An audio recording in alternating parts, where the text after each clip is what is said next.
阿 Sa 蔡卓妍尋晚出席活動嘅時候提到，香港個人資料私隱專員公署裁定偷拍藝人屋企侵犯私隱。阿 Sa 有啲咩睇法呢？即係我覺得屋企係應該係最安全嘅一個地方嚟㗎嘛。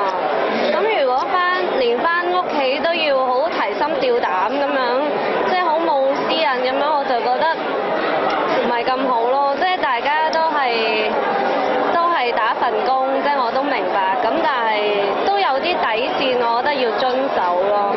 係啊，即係如果譬如出活動，你點樣影、點樣寫，其實我都冇乜所謂。咁但係即係我就係好希望我返到屋企，我可以好 relax， 即係可以完全唔需要提防啲乜嘢嘅。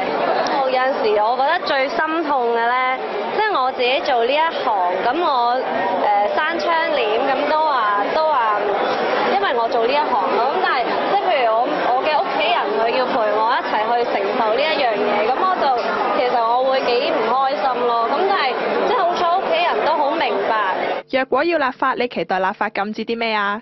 即係可以確保新聞嘅自由之餘，亦都可以保障翻我哋藝人應該有嘅自由咯。即係我覺得做藝人係我哋嘅職業咯。咁但係其實私底下我哋都係一個普通